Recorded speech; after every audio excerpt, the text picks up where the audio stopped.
Les chats nous manipulent. Mettez-vous ça dans le crâne. Les chats ne sont pas des animaux de compagnie au sens traditionnel.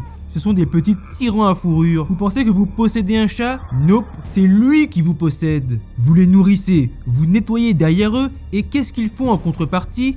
Ils vous regardent droit dans les yeux avec un regard qui veut dire « Dès que tu as le dos tourné, je vais renverser un verre d'eau sur ton PC et tu auras bien le seum ». Depuis des millénaires, ces petits escrocs nous mènent par le bout du nez. Et vous ne vous en rendez même pas compte. Comment les chats sont-ils passés de la chasse aux souris dans les granges à la domination totale de nos vies, à commencer par Internet? Je vais vous le dire, par la manipulation. Et c'est très grave. Mais cela ne s'arrête pas là.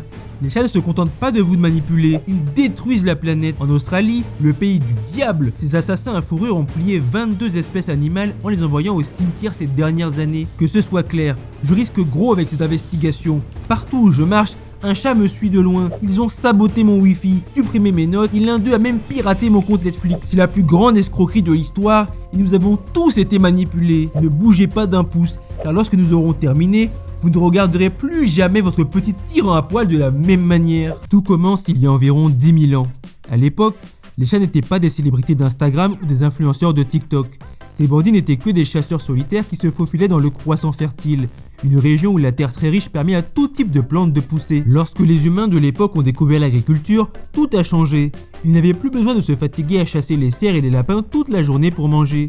Ils pouvaient se poser, planter des graines et attendre. Bon, c'est un peu plus de boulot que ça, mais comparé à devoir chasser quelque chose tous les jours, c'est bien plus facile. Mais d'autres animaux ont repéré le filon histoire d'avoir à manger sans se faire chier. Les rongeurs en tout genre, à commencer par les rats et les souris.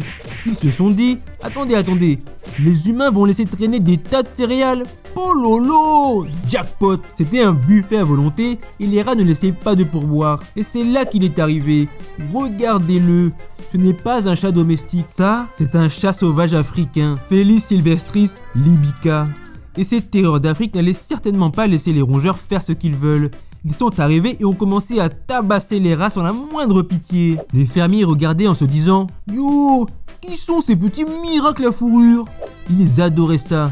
Je veux dire, pensez-y, quand les rats mangent toute votre récolte et que ces chats viennent sauver les meubles, que faites-vous? Vous faites équipe. L'ennemi de mon ennemi est mon ami, n'est-ce pas? Et c'est exactement ce qui s'est passé. Les fermiers et les chats se sont dit « Officialisons cette relation ». Pour ceux qui doutent qu'on puisse savoir quoi que ce soit de quelque chose qui s'est passé il y a 10 000 ans, avec tout le respect que je vous dois, fermez-la. La preuve est là. Les archéologues dirigés par Jean Guilaine, un archéologue français, ont découvert à Chypre une tombe datant de 7500 ans avant Jean-Christophe. À l'intérieur, un humain enterré à côté d'un chat sauvage. Pas un animal de compagnie, un chat sauvage. C'est ainsi que tout a commencé. Un homme, un chat, un partenariat, un humain de conquis, des millions de plus à attraper. Ces chats se sont joints aux premiers agriculteurs et ont commencé leur invasion en suivant les migrations agricoles comme s'ils faisaient le tour du monde. Prochain arrêt, l'Europe, puis l'Asie, puis partout où les humains sont assez stupides pour nous nourrir. Ils ne se sont pas juste intégrés, ils se sont infiltrés. Les humains ne les ont pas invités dans tous les pays, ils se sont invités eux-mêmes les salopios. Les chats sont apparus dans de nouveaux endroits en disant « Oh, je vois que vous avez des rats ici aussi. Ne vous inquiétez pas, je m'en occupe. Maintenant, caresse-moi, fumier !» Et le plus dingue, c'est que les chats n'ont pas eu à changer quoi que ce soit de leur personnalité. Dans leur processus de domestication, les chiens ont dû apprendre des tours, à tirer des traîneaux, à surveiller des maisons. Alors que les chats sont arrivés, ont croqué le crâne de quelques rongeurs, et les humains se sont directement dit « Ces animaux sont un cadeau des dieux ». Mais qu'est-ce que c'est que cette injustice? C'est le génie des chats. Ils ont vu une opportunité, l'ont saisie, ils se sont donc mis à suivre l'humanité partout où elle allait. Ce n'est pas une domestication, c'est la masterclass d'un empire en pleine croissance.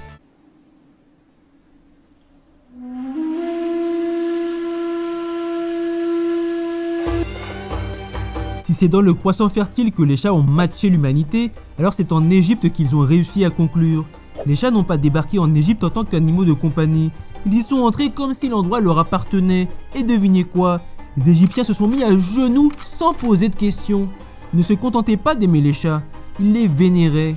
Les chats étaient la Céline Dion de l'Égypte ancienne, spirituels, intouchables, les boss du coin. En 2000 avant JC, les chats étaient déjà peints sur les murs et sculptés dans des statues. Vous pensez que nous avons inventé les séances photos pour nos animaux de compagnie? Non, les Égyptiens étaient les premiers. Les chats étaient omniprésents dans les scènes domestiques, dans les temples, Et même dans le livre des morts des anciens Égyptiens, un chat y représente le dieu du soleil Ra, tranchant un serpent géant appelé Apophis, qui incarnait le mal. Les chats combattaient littéralement le chaos lui-même. Essayez de dire à un chaton de lutter contre le chaos de nos jours, alors qu'il ne peut même pas lutter contre l'envie de faire tomber un verre par terre. Et puis il y a Bastet. Au début, elle était une lionne féroce et terrifiante. Au fil du temps, elle s'est transformée en déesse féline, élégante et gracieuse, mais toujours aussi terrifiante si on la contrarie. Bastet est devenue le symbole de la protection, de la fertilité et du « ne viens pas me faire chier, je suis un chat ». Son culte était si important que des gens venus de toute l'Égypte se rendaient chaque année à son temple de Boubastis pour faire la fête. Imaginez un énorme festival annuel, mais pour une déesse chat. C'est dire. Et si quelqu'un avait le malheur de toucher un chat, il était foutu. Tuer un chat, même par accident, la sanction, peine de mort. Pure et simple. Il y a une histoire d'un Romain qui a tué un chat, et le peuple égyptien ne s'est pas soucié du fait qu'il était romain ou que le pharaon avait essayé de le protéger. Le peuple est venu le voir, et il s'est fait étriper jusqu'à ce que mort s'en suive. C'est dire à quel point il respectait les chats. Si Fluffy mourait dans la maison, on se rasait les sourcils en signe de deuil. Toute la famille ressemblait à Monsieur Propre pour montrer à quel point on tenait à lui. Mais les chats n'étaient pas seulement des icônes spirituelles, ils faisaient partie de la vie quotidienne. Ils apparaissaient dans les banquets, se reposant pendant que les gens festoyaient. Ils aidaient les chasseurs, probablement pour s'assurer qu'ils ne rentraient pas comme des nuls sans avoir rien attrapé. Et quand les chats mouraient, ils recevaient un traitement royal. Certains étaient momifiés, comme des véritables pharaons. Il existe des cimetières entiers de chats en Égypte, Boubastis, Saqqara, remplis de milliers de chats momifiés. Et sachez qu'ils élevaient même des chats spécialement pour être présents lors de sacrifices. L'Égypte avait toute une industrie consacrée à l'élevage de chats pour les offrandes spirituelles. Les chats étaient élevés comme des influenceurs avec des contrats de sponsoring. Mais la christianisation de l'Égypte est arrivée au 4e siècle après Jésus-Christ et a tout arrêté. Fini le culte des chats, fini les fêtes des chats. Quant aux chats eux-mêmes, ils sont probablement passés à autre chose en se disant « vous n'en valez même plus la peine de toute façon ». Malgré tout, l'héritage de l'amour de l'Égypte pour les chats est toujours vivant. Pensez-y, chaque fois que quelqu'un dit que les chats se comportent comme des dieux, ce n'est pas une simple plaisanterie. Ils s'en souviennent les chats. Au plus profond de leur ADN, ils savent qu'ils avaient l'habitude de diriger les choses. Et honnêtement, ils attendent probablement leur heure pour reprendre le pouvoir. Mais au-delà de l'Égypte, ces petits arnaqueurs n'en avaient pas fini. Ils ont jeté un coup d'œil aux routes commerciales mondiales et se sont dit « le monde est à nous ». L'instant d'après, ils embarquent sur des navires marchands prêts à conquérir de nouvelles terres. Ces chats étaient les premiers explorateurs. Christophe Colomb, Magellan, des flûtes. Les chats faisaient le tour du monde avant même que ces hommes n'aient des cartes. Et puis, il y a les Vikings. Oh oui, même les Vikings utilisaient des chats. Ces féroces guerriers armés de haches se disaient « nous allons piller vos villages, nous allons kidnapper vos plus belles femmes ». Mais pour les rats, on préfère appeler les pros. Les chats étaient présents sur les bateaux vikings dans les ports de la Baltique, en partance pour de nouveaux horizons. Mais à un moment, en Europe, le plan des Minous a déraillé. Au Moyen-Âge, le même caractère mystérieux qui poussait les Égyptiens à les vénérer a soudain fait penser aux Européens qu'ils étaient des sorciers démoniaques. Les chats, surtout les chats noirs, sont devenus des cibles. Les gens pensaient qu'ils étaient de mèche avec le diable, qu'ils portaient la poisse. Et voici le comble. Pendant la peste noire, alors que les rongeurs propageaient la maladie qui a dévasté la population, ces mêmes personnes tuaient les chats. Les chats étaient les seuls à contrôler la population de rongeurs, et les humains se disaient que ce serait une bonne idée de les exterminer, histoire d'inverser le mauvais sort. Plus stupide, tu meurs. Et les humains tombaient comme des petits pains, car moins il y avait de chats, plus les rongeurs apparaissaient et plus la peste s'aggravait. Mais les chats, en petits maîtres résilients qu'ils sont, ont réussi à inverser la vapeur. Lorsque l'épidémie s'est calmée, les survivants se sont dit que les chats étaient probablement innocents de tout crime. Ils étaient de retour dans les maisons, dans les fermes, et recommençaient à jeter un regard du genre « tu as de la chance que je te tolère ». Des milliards de bâillements de chats plus tard, et la révolution d'internet a commencé. Je ne dis pas cela à la légère, mais ces petites boules de poils ont réussi le plus grand braquage de l'histoire de l'humanité. Ils n'ont pas braqué une banque, ils n'ont pas volé des diamants, ils ont volé notre temps, notre attention et de manière improbable, notre argent. Pensez-y, ces chats dominent le web, ils ont tout planifié et leur plan a fonctionné.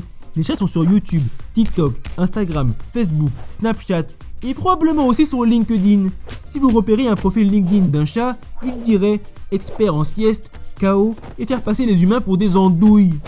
Certains se souviendront peut-être de Keyboard Cat. En 2007, ce chat orange se rend sur YouTube, joue quelques notes sur un clavier et devient une légende sur internet.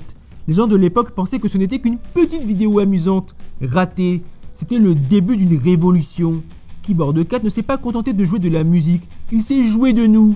Les chats s'en sont alors donnés à cœur joie pour nous retourner le cerveau en nous divertissant. Quelques années plus tard, en 2011, Nyan Cat. Un félin encore de Pop-Tart qui vole dans l'espace avec des gaz d'échappement arc-en-ciel. Le tout sur fond de musique 8 bits qui passe en boucle. Qui a eu cette idée à la con? Quelqu'un était-il sous l'emprise de champignons hallucinogènes? Ou bien est-ce que les chats eux-mêmes étaient aux commandes? À l'époque, Nyan Cat, c'est la 5e vidéo la plus vue sur YouTube. Dinguerie! Un an plus tard, en 2012, est apparu Grumpy Cat. Ce chat blasé n'avait qu'une seule tronche, celle d'un lundi matin avant d'aller au boulot. Et il a gagné des millions d'euros car il n'y a pas eu que des mimes. Avec sa maîtresse, elle a créé des produits dérivés, un livre et un film. Permettez-moi de le répéter, un chat a fait un film. Un film pourri, mais qu'importe, il a été vu. Au total, ce chat a rapporté 10 millions d'euros. Merci les pigeons! Et il n'y a pas eu que ce chat. Des chats influenceurs comme Smoothie et Oziko récoltent plus de sponsors que la moitié des habitants d'Hollywood. Et sachez que des études montrent que les posts avec des chats ont 60% plus de chances d'être partagés. 60%! Les chats ont compris exactement ce qui nous fait vibrer. Ils nous ont ensuite proposé un contenu auquel nous ne pouvons pas résister. Chaque fois que vous regardez une vidéo de chat, que vous partagez un mime, que vous achetez un mug Grumpy Cat, vous vous faites manipuler. Et pendant ce temps-là, les chats sont assis au sommet du monde et nous regardent de haut comme leurs esclaves.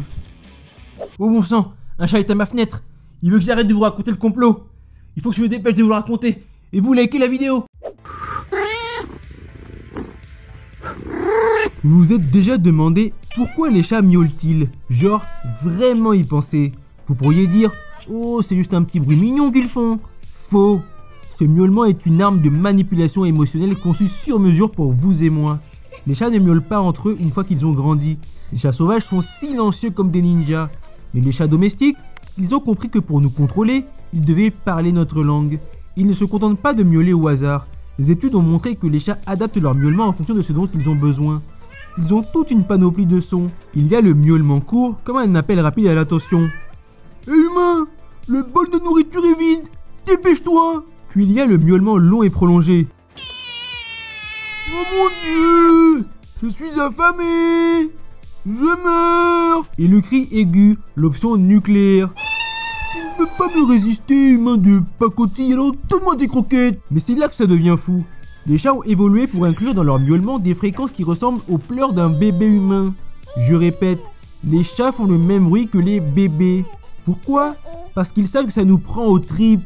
Une étude de l'université de Sussex en Angleterre l'a confirmé. Ces bandits ont compris que s'ils émettent ces pleurs de bébé, nous sommes biologiquement programmés pour réagir. Ils ont piraté notre cerveau. Ils appuient fort sur le bouton priorité parentale. Et nous, on se dit, oh mon pauvre, laisse-moi me mettre à genoux devant ta grandeur. Arrêtez de récompenser ces démons sur pattes, bande d'insolents. Et ne croyez pas qu'ils s'arrêtent là. Oh que non. Si vous ne tombez pas dans le piège du miaulement classique, ils s'adapteront.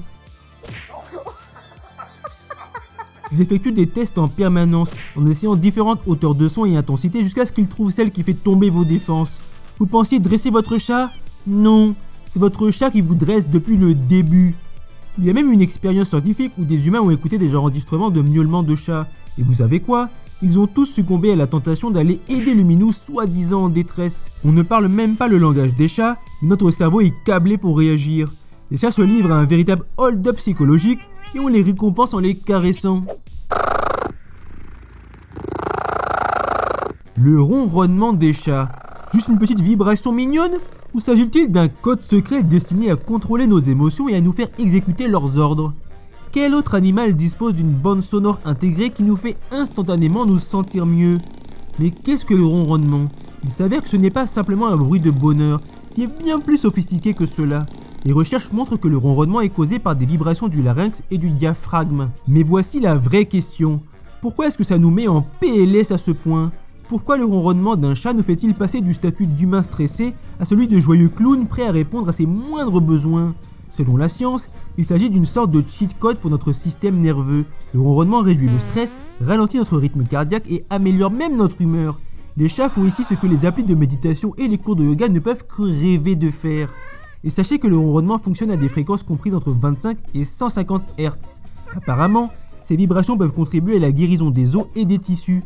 Votre chat pourrait être bien meilleur qu'un médecin. Imaginez que vous alliez à l'hôpital et que l'infirmière vous dise « Tu veux guérir ?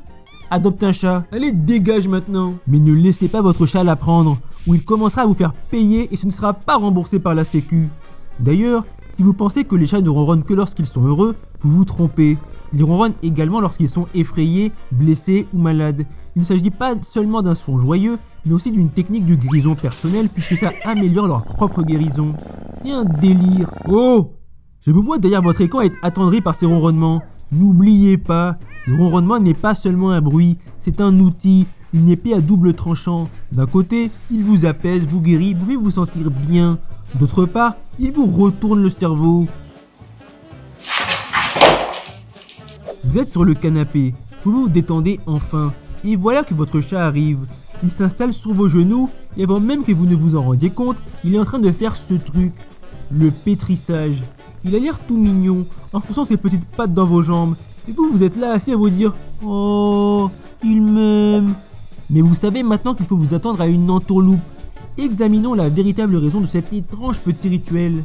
Qu'est-ce que le pétrissage? Il s'agit d'un instinct que les chatons ont acquis. Lorsque les bébés chats allaitent, ils pétrissent le ventre de leur mère pour stimuler l'écoulement du lait. C'est adorable, non? Mais c'est là que ça devient bizarre. Je suis à peu près sûr qu'il n'y a pas de lait qui sort de vos genoux. Alors qu'est-ce qui se passe? Tout d'abord, le pétrissage est un moyen de se réconforter. Lorsqu'un chat vous pétrit, il vous dit en fait « Je me sens comme quand j'étais bébé, en sécurité et au chaud avec toi. Félicitations, vous êtes maintenant officiellement son parent chat. » Et maintenant, la carotte. Les pattes des chats possèdent des glandes sudoripares qui libèrent des phéromones. Chaque fois qu'ils pétrissent, ils laissent une petite signature chimique derrière eux.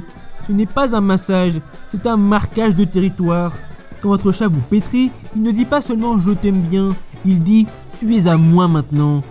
L'autre jour, je fais je ne sais quoi, genre je scrollais sur mon téléphone. Et voilà qu'arrive mon chat. Il s'approche dans le plus grand des calmes et commence à se frotter contre ma jambe. Puis il me lance ce maudit regard. Vous-même vous le connaissez, comme s'il disait « caresse-moi humain, maintenant ». Et moi, comme le pigeon que je suis, j'obéis. Mais voilà, il ne s'agit pas seulement d'affection, c'est une stratégie.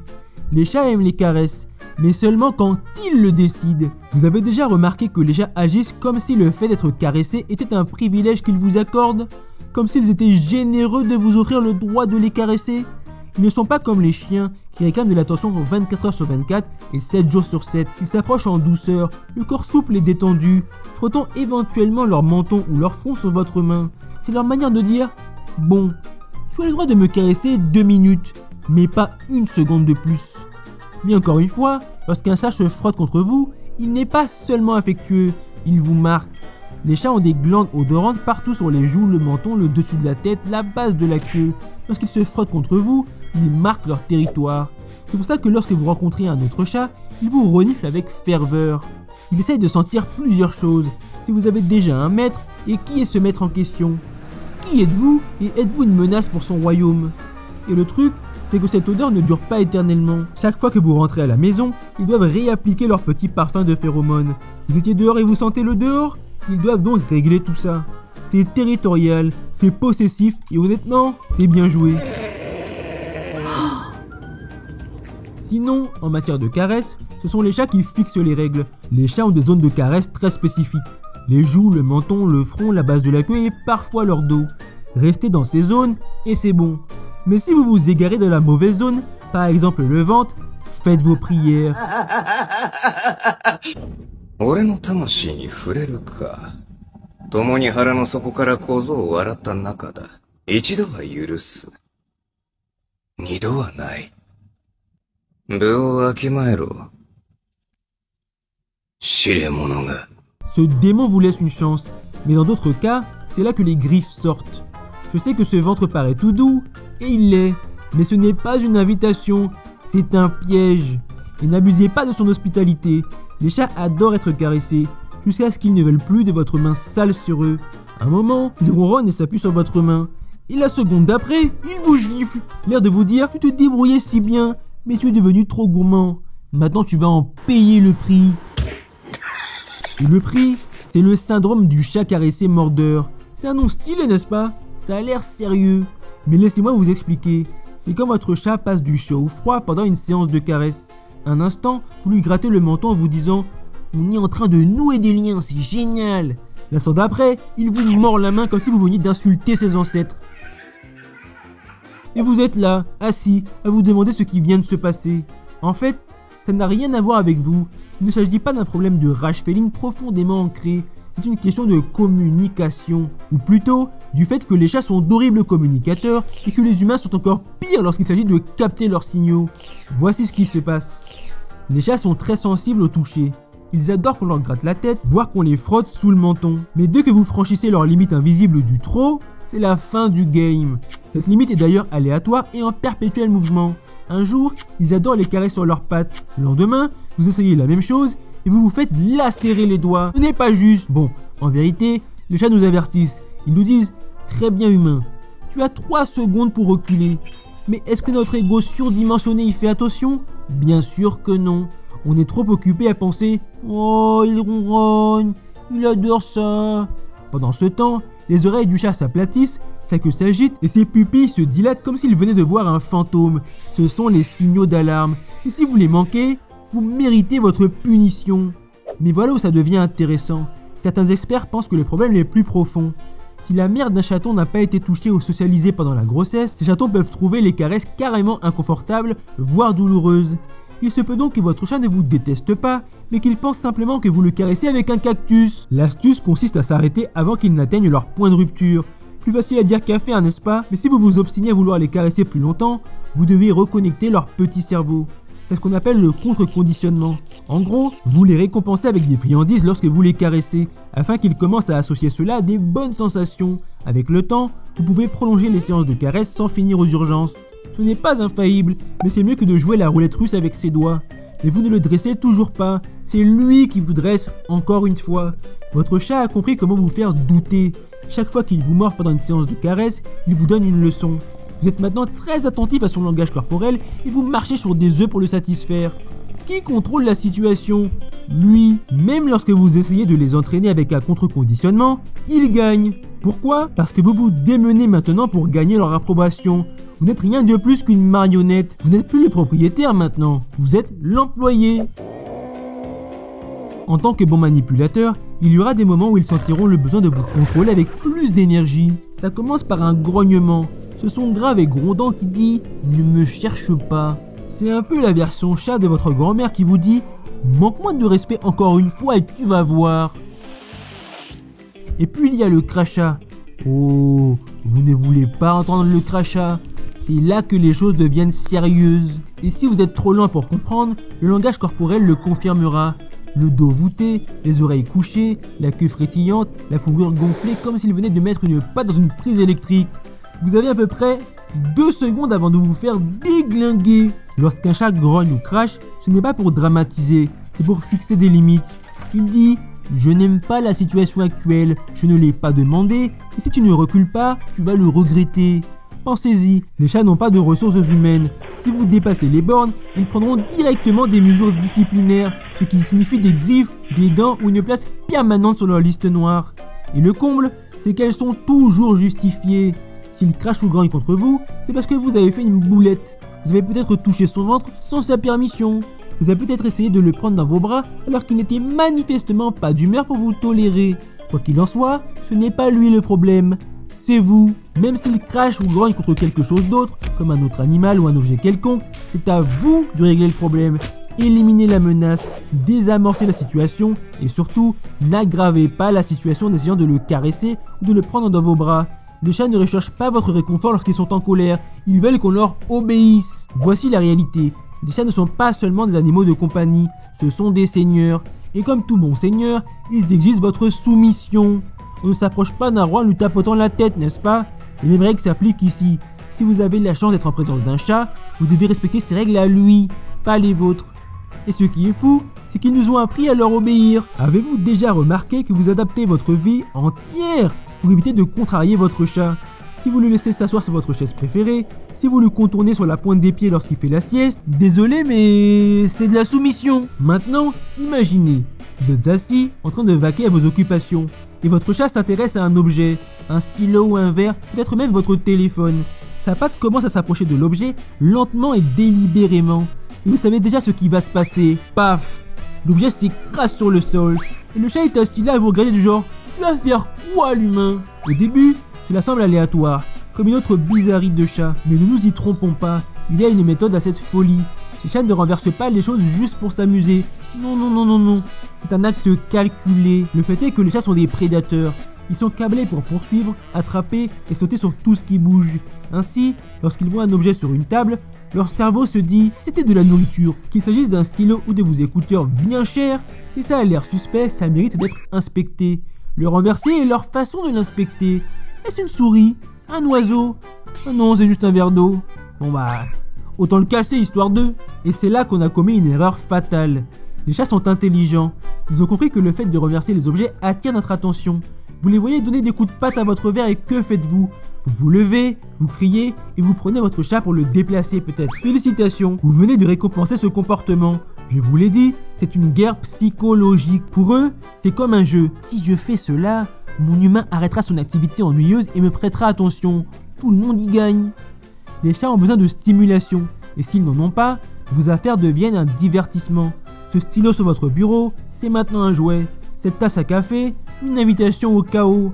Faire tomber les objets des tables n'est pas seulement une mauvaise habitude, c'est leur façon de dire « Tu ne m'as rien laissé d'amusant à faire, alors faut bien que je me débrouille !» Et honnêtement, c'est de votre faute. Et s'il se sent vraiment audacieux, il le renversera à nouveau. Ce n'est pas l'objet qui compte, c'est le pouvoir. Les chats jouent aux échecs pendant que nous, on ramasse les tasses cassées comme des imbéciles. Voici la question à 1 million d'euros. Comment empêcher un chat de renverser des objets? Bon, j'en sais rien, c'est peut-être impossible, mais vous pouvez contourner le problème.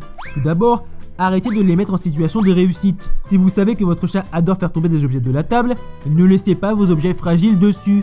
Sinon, c'est leur tendre une perche. Mettez ces objets dans le placard, cachez les objets de valeur et laissez votre table libre de toute opportunité. Les chats ne renversent pas les objets par plaisir, ils le font parce qu'ils s'ennuient. Alors donnez-leur quelque chose de mieux à faire. Procurez-vous des griffoirs, des arbres à chat et des jouets autour desquels ils peuvent se débattre sans détruire votre maison.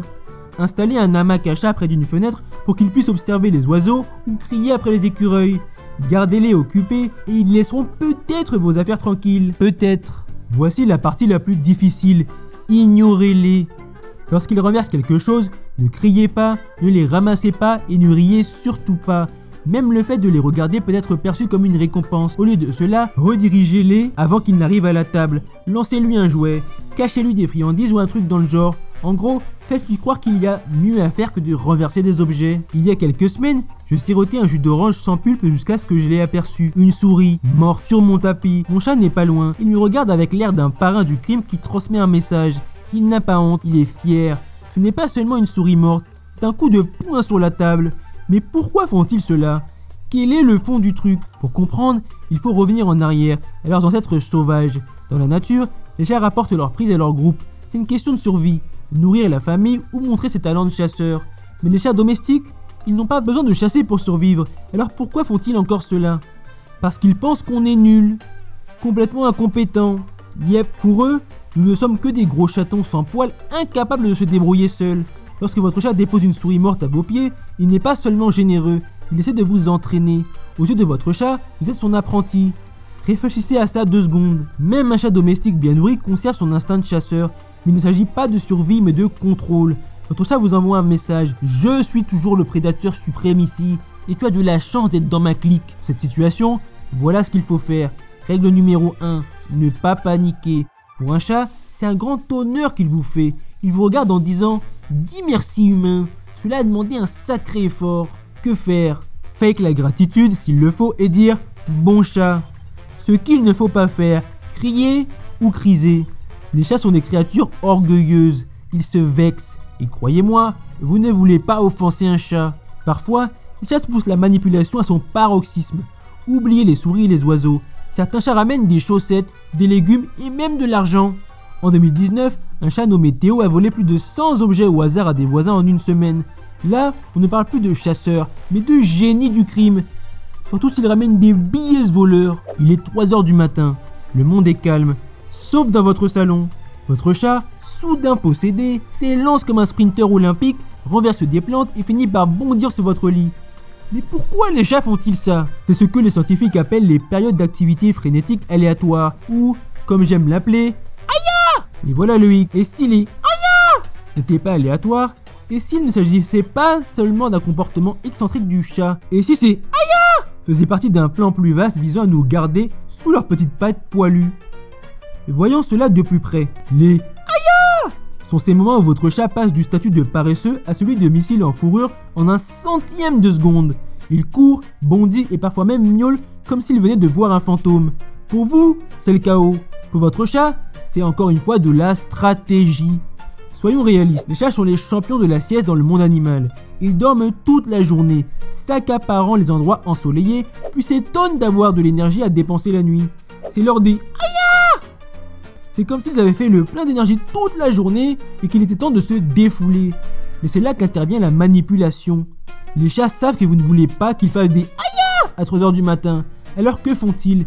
Ils vous obligent à les divertir pendant la journée. Le temps de jeu devient un événement programmé et devinez qui est responsable de l'horaire. Pas vous.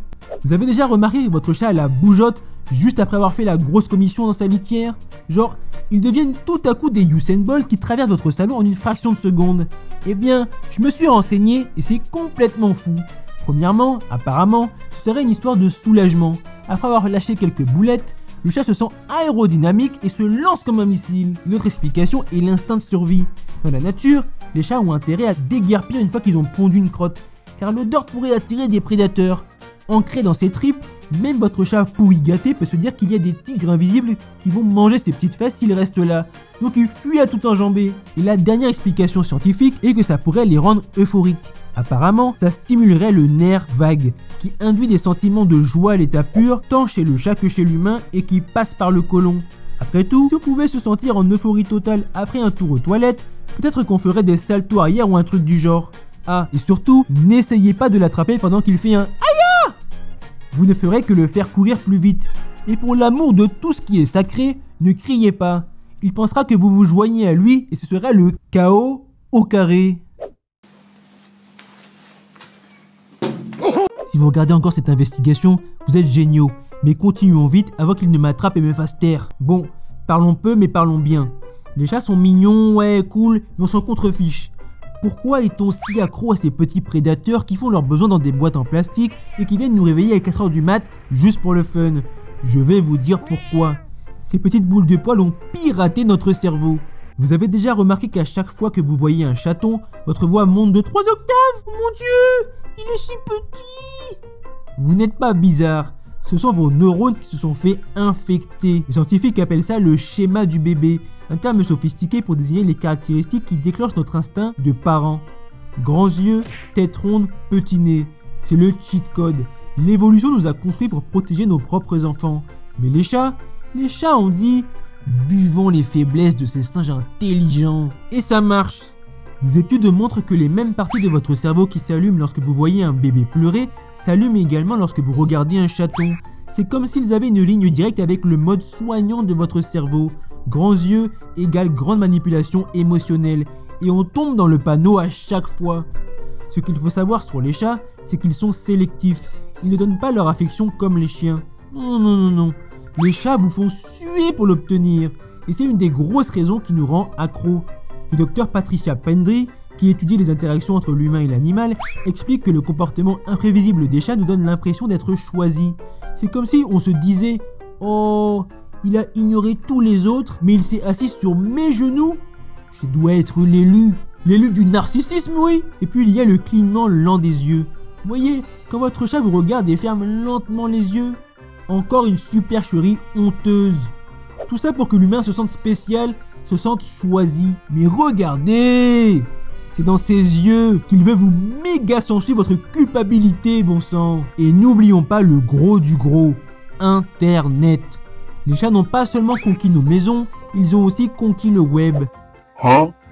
Pensez-y, pourquoi regardons-nous des vidéos de chats pendant des heures? Selon la science, c'est parce que ces vidéos nous rendent heureux. Regarder des chats faire des bêtises inonde notre cerveau de dopamine, la même substance chimique qui est libérée lorsque vous mangez du chocolat ou que vous tombez amoureux. C'est ici que les choses se gâtent. Les chats ne sont pas seulement des manipulateurs émotionnels, ils sont physiquement bons pour vous. Une étude réalisée en 2009 a révélé que le fait de posséder un chat réduit les risques de mourir d'une crise cardiaque. On leur doit donc même la vie limite. Mais c'est quel genre de sorcellerie? Et ce n'est pas seulement pour votre cœur. Une étude britannique a montré que 93,7% des propriétaires de chats déclaraient que leur animal améliorait leur santé mentale. Vous vous sentez stressé? Caressez un chat. Vous êtes déprimé? Écoutez ce ronronnement.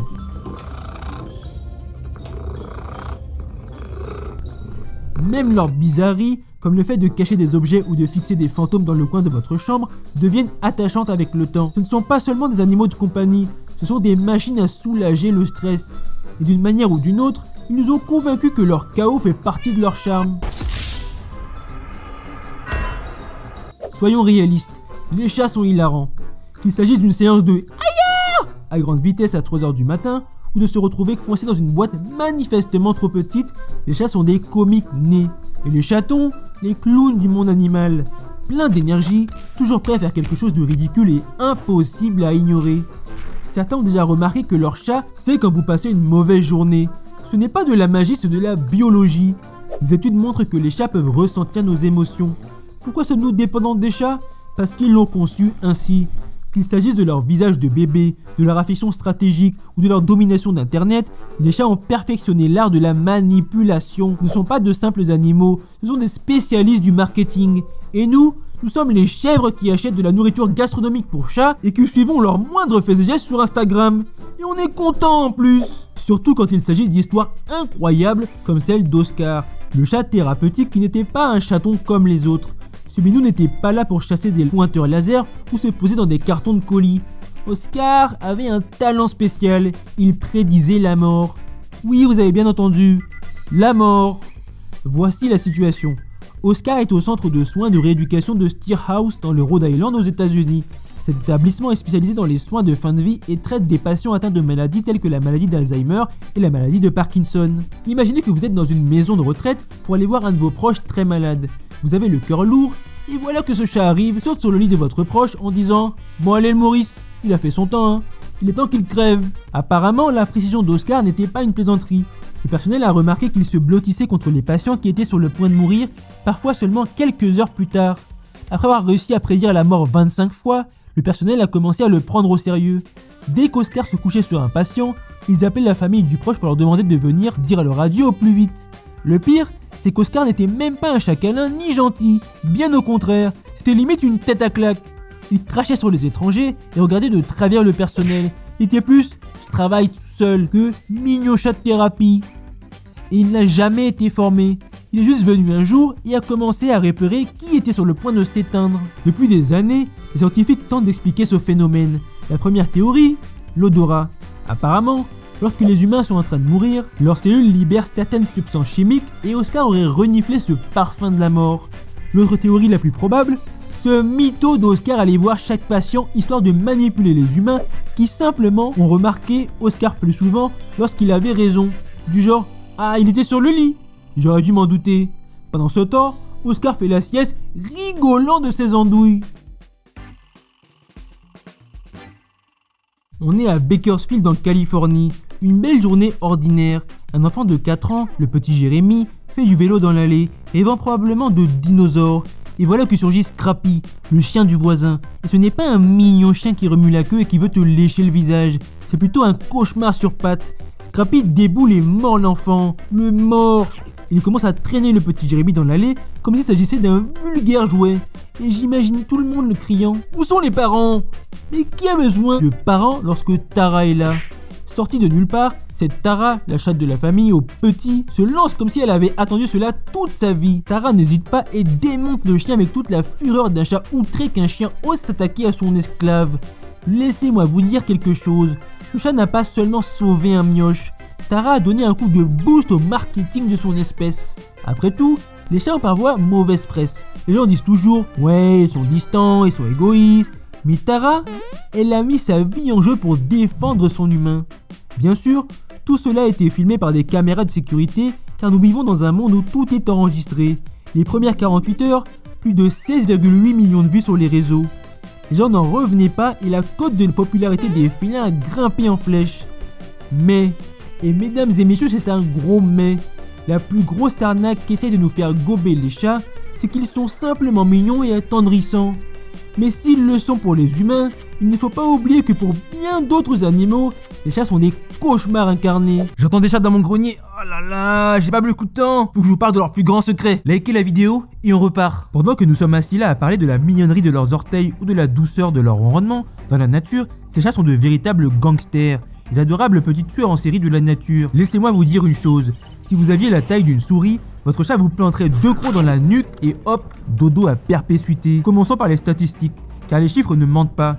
Chaque année, les chats domestiques et sauvages tuent des milliards d'oiseaux et de petits mammifères rien qu'aux États-Unis. On parle de 1,3 à 3,7 milliards d'oiseaux et de 6,3 à 22,3 milliards de mammifères. Des milliards!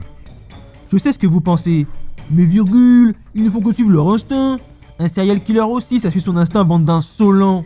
Ils ne font pas de discrimination non plus. Oiseaux, reptiles, mammifères, tout ce qui est plus petit qu'eux est bon à prendre. Les chats se disent « Oh, tu peux voler? Regarde-moi t'attraper quand même! T'es mignon sans défense? C'est encore mieux. » Parlons de l'Australie, le pays où tout essaie de vous zigouiller. Serpents, araignées, crocodiles, kangourous, bref. On pourrait penser que l'Australie est le dernier endroit sur Terre à avoir besoin d'un autre prédateur au sommet de la chaîne.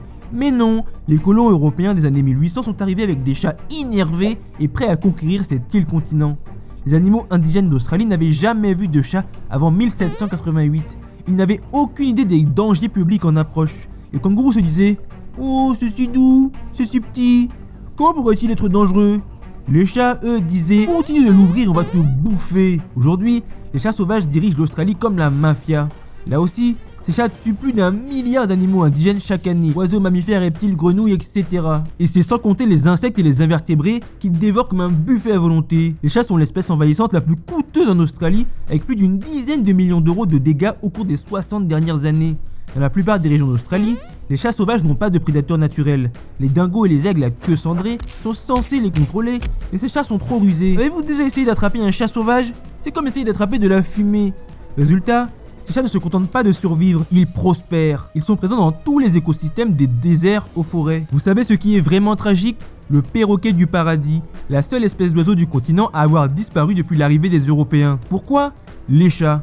Les chats ont jeté un coup d'œil à ce perroquet et ont dit « ça a le goût de poulet » et ont massacré toute la population. Et maintenant, disparu, pour toujours. Et il n'y a pas que les oiseaux. L'Australie compte de magnifiques marsupiaux bizarres tels que les bétongias, les bandicoots, tous adorables, tous à grignoter. Les chats mangent des espèces que les scientifiques n'ont même pas encore découvertes. Et ne croyez pas que les chats de compagnie soient innocents dans tout cela. En Australie, les chats de compagnie tuent chaque année plus de 110 animaux indigènes par chat. Par chat. Vous réalisez à quel point c'est insensé? C'est comme si votre voisin Steve sortait tous les soirs et commettait 110 cambriolages par an et que vous vous disiez « Oh, c'est juste Steve, il est juste hyperactif ». Écoutez, je comprends, les chats sont mignons, ils sont doux, ils ronronnent, mais en dehors de votre maison, ce sont des assassins ni plus ni moins. Certaines personnes affirment que les chats sauvages aident à contrôler les populations de rats et de lapins. Laissez-moi vous dire une chose, un rat, ça va vite, et ça se cache très bien. En abondance de proie, les chats ne chassent pas les rats. Pourquoi s'embêter alors qu'il y a plus facile à choper juste à côté? Oiseaux, grenouilles, lézards, etc. Le genre d'animaux bien plus naïfs et lents. Une étude a même été menée à Brooklyn. Des chats sauvages ont été relâchés dans des quartiers infestés de rats. Et vous savez ce qui s'est passé? Rien. Les chats et les rats ont fini par coexister comme des colocataires. Pire, les chats se sont mis à réclamer à manger aux humains entre 2 oiseaux au petit-déj. En Australie, ils posent la question de comment contrôler 6,3 millions de chats sauvages parce qu'ils ont déjà essayé tout un tas de trucs et il n'y a rien qui fonctionne. Appâts empoisonnés, pièges, certaines communautés indigènes chassent même les chats pour se soigner et se nourrir. Et laissez-moi vous dire que ces gus n'ont pas le temps avec quelconque minou. Ils éclatent des chats sauvages depuis le premier jour de leur arrivée en s'opposant au massacre que commettent ces animaux sur leur terre. Ailleurs dans le monde, sur des îles, même galère. Les animaux qui y vivent ne sont pas habitués aux prédateurs. Ils se la coulent douce depuis des siècles, vivant leur vie au calme sans même se douter de l'existence des chats. Puis les humains arrivent avec leur petite machine à tuer toute douce et soudain, c'est le bordel. Et à la vitesse où les chats génocident toutes ces espèces, ces animaux n'ont même pas le temps de développer un mécanisme de défense. Le temps qu'ils comprennent que le truc nouveau est un danger, l'espèce est déjà au bord de l'extinction. Les pétrels d'Hawaï, disparus. Les iguanes des Caraïbes, décimées. Les chats éliminent les animaux qui assurent l'équilibre des écosystèmes. Les oiseaux qui répandent les graines, les reptiles qui contrôlent la croissance des plantes. Les chats n'en ont rien à secouer. Au bout d'un moment, les défenseurs de l'environnement en ont eu assez et ont décidé de retirer les chats de certaines îles pour sauver la faune indigène. Cela semble être un bon plan, n'est-ce pas? Oui et non.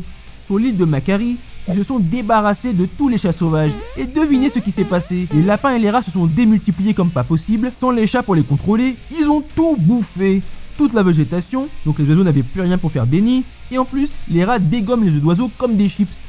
Maintenant, ces mêmes défenseurs de l'environnement se retrouvent avec une surpopulation de lapins et de rats et essaient de trouver des solutions mais sans possibilité d'introduire des prédateurs. Une galère sans fin. Et ce qui fait des chats de si puissants balayeurs d'espèces animales, ce sont leurs aptitudes de niveau olympique. Ces petits gymnastes à fourrure défient les lois de la nature comme s'ils auditionnaient pour le Cirque du Soleil. Je veux dire, comment font-ils pour réussir ces sauts insensés, retomber sur leurs pattes comme si de rien n'était, et puis parfois échouer complètement de la manière la plus hilarante qui soit. C'est comme s'ils étaient à la fois un super-héros et un bêtisier. Le secret, leurs corps sont construits différemment. Leurs squelettes sont très légers, mais leurs muscles sont incroyables. Ils sont puissants et élastiques comme des basketteurs. Les chats peuvent sauter 5 fois plus haut qu'eux. 5 fois. Imaginez si les humains pouvaient en faire autant. On ne jouerait pas à saute-mouton, mais à saute-camion. Un délire. Et pour ce qui est des chutes, les chats sont hors pair. Lorsqu'ils tombent, ils activent ce qu'on appelle le réflexe de redressement. En gros, c'est que leur colonne vertébrale est incroyablement souple, si bien qu'en plein vol, ils se tordent, pivotent et boum, les pattes en bas. Et ces petits coussinets épais, ce sont les amortisseurs intégrés. Accessoirement, ça sert à un humain inutile. Mais n'oublions pas que ces capacités ne sont pas nées de nulle part. Sauter pour attraper des proies, grimper pour échapper aux prédateurs, se déplacer sur des terrains accidentés, c'est une question de vie ou de mort pour un chat. Et l'évolution a fait que maintenant, il saute du réfrigérateur au comptoir juste pour renverser votre tasse de café. Et puis il y a leur queue, tout sauf un truc inutile. C'est comme un volant intégré qui leur permet de garder l'équilibre, quelle que soit la situation dans laquelle ils se trouvent. Sans elle, toutes ces acrobaties seraient bien plus risquées. Les chats sans queue sont toujours incroyables, mais il faut admettre qu'ils jouent leur vie en mode difficile. En termes d'agilité, ce sont des dieux grecs. Mais alors, pourquoi sont-ils nuls pour redescendre des arbres? Patientez un peu et je vais vous expliquer cette foutaise. Savez-vous quelle est la vitesse de pointe d'un chat? 48 km/h. La vitesse à laquelle on traverse les villages en bagnole.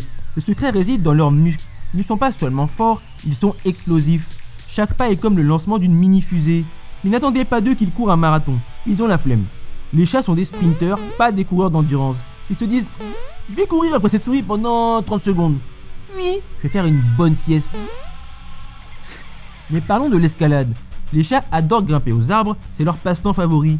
Mais il y a un hic. Les chats ne savent pas du tout comment descendre. Mère Nature les a arnaqués. Elle leur a donné l'instinct pour monter, mais a oublié de leur donner le manuel pour redescendre. Pourquoi? Parce que les chats sont instinctivement des animaux qui foncent tête baissée.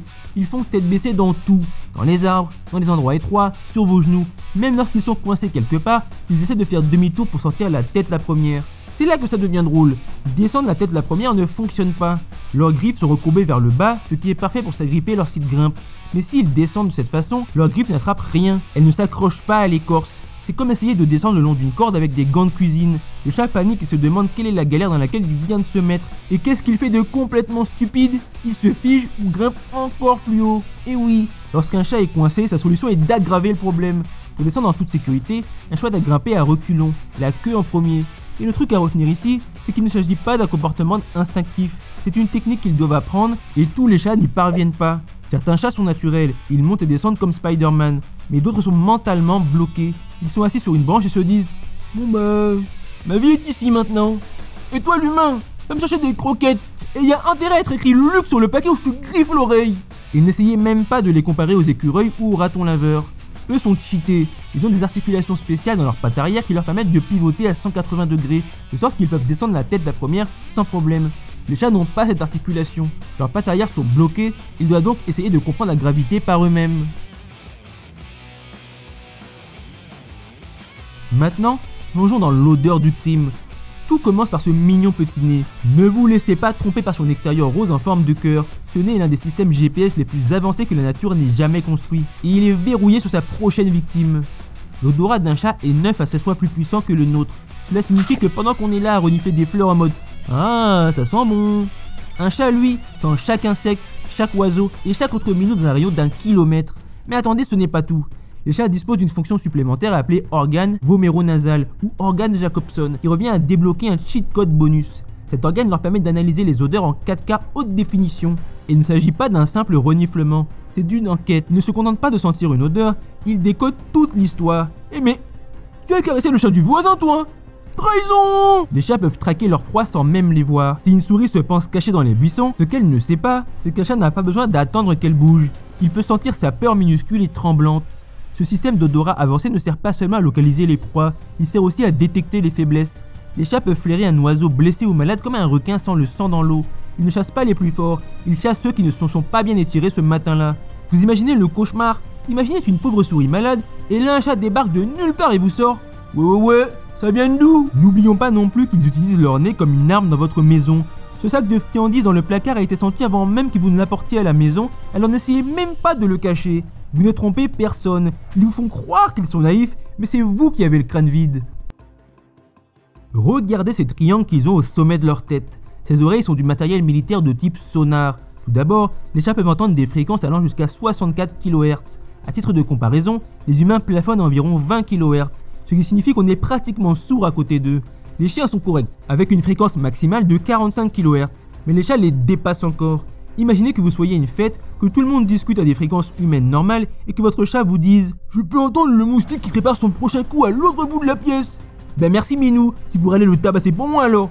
T'as dit quoi toi? T'as rejeté ton chien? Non mais, insolent! Mais ce n'est pas seulement une question de portée d'écoute, c'est aussi une question de précision. Les oreilles d'un chat peuvent pivoter indépendamment, comme de petites antennes paraboliques, pour localiser exactement la provenance d'un son. S'il y a un bruissement dans les buissons à 1 mètre de là, il peut évaluer l'emplacement du son à 8 cm près. Alors que nous, on n'est pas foutu de savoir si un bruit vient de la cuisine ou du salon. Tiens, je vais vous apprendre quelque chose. Presque tous les chats blancs aux yeux bleus sont sourds car un gène de leur ADN rend leur audition inexistante. Un même gène qui contrôle aussi la couleur blanche de leur fourrure et la couleur bleue des yeux. Mais ils ne sont pas tous sourds. Certes, ils ont plus de chances d'être sourds, mais beaucoup d'entre eux entendent très bien. Et les chats bizarres qui ont un œil bleu et un œil d'une autre couleur, ils sont peut-être sourds du côté des yeux bleus, mais cela ne doit pas vous faire croire qu'ils sont moins dangereux. Il leur suffit d'une bonne oreille pour traquer le pauvre oiseau ou la pauvre souris qui a cru pouvoir s'enfuir. En parlant des yeux, laissez-moi vous parler des yeux d'un chat. Ces billes lumineuses que vous adorez regarder ne sont pas seulement là pour avoir l'air mignon pendant qu'ils complotent contre vous. Oh non. Ce sont des instruments de destruction finement réglés, conçus pour chasser, traquer et anéantir tout ce qui est plus petit qu'eux.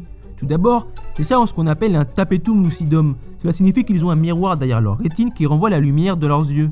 Dans l'obscurité, nous les humains, on trébuche sur les chaises et on se colle le petit doigt de pied au pied de meubles. Les chats, eux, jouent à Call of Duty en mode vision nocturne. Mais ce n'est que le début. Les yeux des chats sont remplis de bâtonnets, de petites cellules super sensibles à la faible luminosité.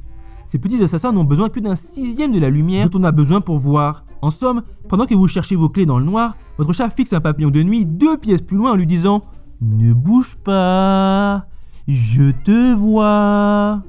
Et puis, il y a le champ de vision, 200 degrés, c'est plus que les 180 degrés des humains. Ils peuvent pratiquement voir derrière leur tête. Si vous envisagez de vous faufiler derrière un chat, n'essayez même pas. Il sait déjà que vous êtes là, il n'attend qu'une excuse pour vous mettre 3 coups de patte dans le nez. Maintenant, quelque chose que vous ne savez peut-être pas, les chats sont myopes, c'est-à-dire que les choses éloignées leur paraissent floues. Mais ils n'en ont rien à secouer car ils sont conçus pour chasser de près. Leur vision binoculaire leur donne une perception de la profondeur insensée. C'est pourquoi ils peuvent sauter à 2 mètres de hauteur et atterrir parfaitement sur un petit rebord comme si de rien n'était. Au niveau de leurs pupilles, en pleine lumière, elles se rétrécissent jusqu'à devenir des fentes. Non seulement pour nous faire peur, mais aussi pour contrôler la lumière et affiner la netteté. Les grands chats comme les lions ont des pupilles rondes, mais les chats domestiques sont des ninjas.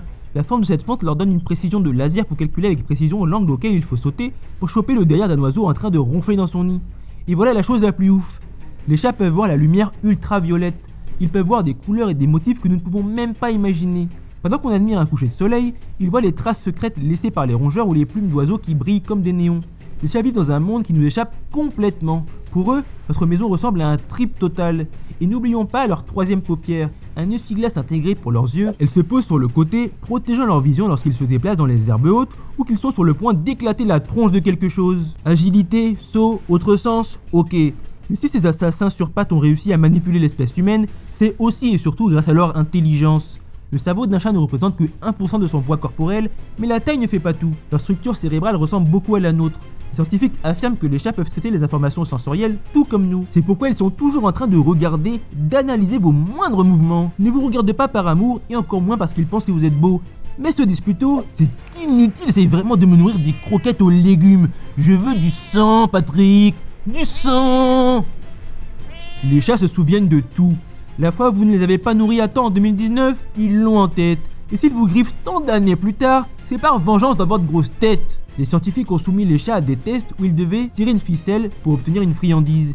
Et les chats ont compris facilement, mais ils ont ensuite ajouté des fausses ficelles. Et les chats ont tout simplement arrêté de jouer. Pas le temps pour la bêtise de l'être humain, ils valent mieux que ça. Et vous êtes vous-même témoin de ce comportement. Vous avez déjà vu votre chat ignorer un jouet qui vous a coûté 20 balles parce qu'il est trop facile, puis passer 20 minutes à essayer d'ouvrir une armoire juste histoire d'eux? C'est de l'acharnement. Les chats ne veulent pas de trucs faciles à faire, c'est insulter leur intelligence. Certains pensent qu'un chat a l'intelligence d'un enfant de 2 ans. Mais c'est faux, ils ont l'intelligence d'un humain de 95 ans. Pourquoi? Parce que ce sont de vieux grincheux qui vont se venger de la manière la plus bâtarde possible. Un enfant en bas âge crise si vous lui prenez son jouet. Mais un chat, il fait genre que ça ne lui fait rien, attend que vous quittiez la pièce et ensuite pisse dans vos chaussons. Quand je vous dis qu'ils vous manipulent complètement. Chaque fois que vous remplissez leur gamelle après qu'ils les ont miaulé, ils enregistrent le succès de l'expérience. L'instant d'après, ils miaulent à 3h du matin juste pour voir si vous allez recommencer.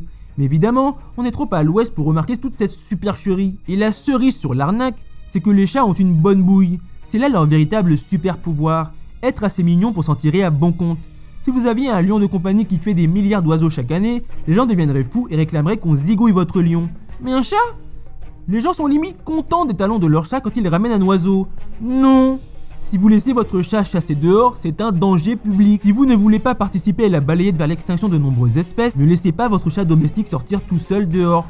Votre chat aime sans doute la nature, mais la nature, elle, déteste votre chat. Bon, je sais, vous n'en avez rien à fichtre, et puis c'est un animal, et puis il a le droit, et puis il aime l'extérieur, bla bla bla bla. Au fond, je m'en tape. Mais je vous préviens juste, ne faites pas les défenseurs de l'environnement si vous laissez votre minou exterminer tout ce qui respire tous les jours. Rendez-vous simplement compte que votre mini-tigre vous a retourné le cerveau et que vous êtes complètement sous son emprise. Bon, je pense qu'on est d'accord que les chats sont au pouvoir dans ce monde de fous. Des millénaires que l'humanité se fait lessiver l'esprit. On est là à les nourrir, à leur donner un toit et à pardonner toutes leurs bêtises. Et en échange, tout ce qu'ils font, c'est ronronner. On est nuls en négociation, c'est pas possible. Même en sachant pertinemment qu'ils sont des catastrophes environnementales et tout simplement des anges de la mort sur pattes, on leur donne des papouilles en les traitant comme des dieux. Et moi-même j'ai un chat et j'en veux même un deuxième, donc je sais de quoi je parle. Mais bon, il n'y a probablement rien à faire, le mal est fait. On est sous une hypnose imparable depuis trop longtemps. Mais histoire que vous repartiez de cette investigation avec encore plus de belles connaissances, voici un bonus pour vous sous la forme de quelques records du monde détenus par des chats incroyables. L'actuel chat le plus vieux du monde est Flossie, une vieille bique de maintenant 30 ans. Le chat qui ronronne le plus fort, oui, c'est bien un truc qui est testé, est Bella, mesuré à plus de 54 décibels, soit aussi fort qu'une machine à laver. Et voici le chat qui a la plus longue fourrure du monde, Sophie Smith, avec des poils longs de 25 cm. 25 cm, on peut perdre des clés là-dedans, c'est dingue. C'est sûr que parfois de la crotte doit se coincer dedans et ensuite, bon courage pour nettoyer. On t'avait dit de pas révéler notre magouille millénaire insolent. Tu oses nous défier. Non mais, tout le monde devait savoir, j'ai pas peur de vous. Chopez-le. Ah, au secours, à l'aide. Partagez la vidéo.